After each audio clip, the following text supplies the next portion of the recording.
পৌর বিএনপির সাংগঠনিক সম্পাদক জনি ভাই এই প্রোগ্রামের আয়োজক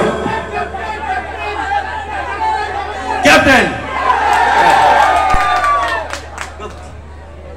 আমরা সবাই প্লেয়াররা আছি এখানে, ক্যাপ্টেন যদি একটু আসতেন।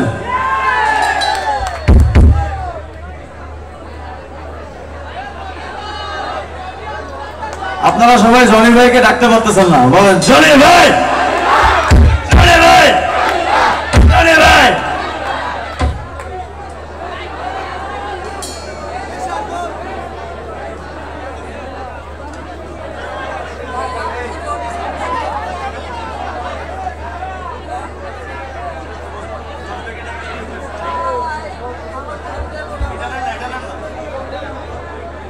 আমরা মঞ্চে আহ্বান জানাচ্ছি আসাদুজ্জামান জনিকে, অনুরোধ জানাচ্ছি আমাদের ক্যাপ্টেন আছে, সবাই জোরে captain captain captain captain captain captain captain আসছে আমাদের ক্যাপ্টেন।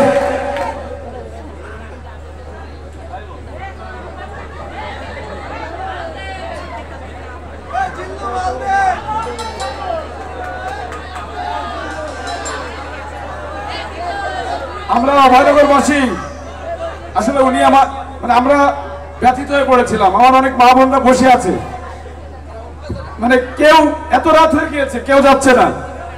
আসলে আমরা অভয়নগরের পক্ষ থেকে আমাদের এই প্রিয় সিঙ্গার নোবেল ভাইকে তো আমরা সবাই ভালোবাসি।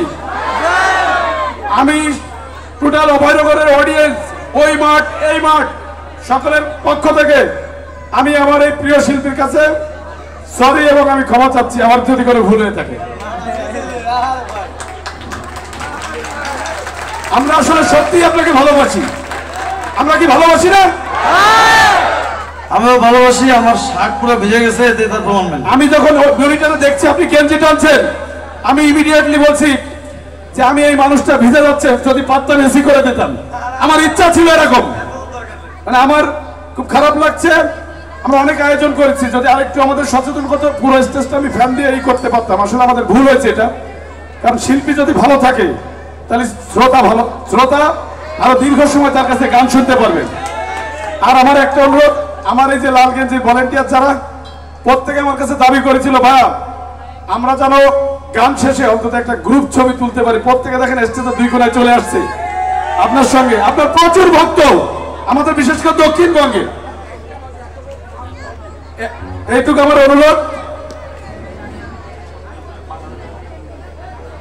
আমার আমার আমার বাবা মা বসে আছে,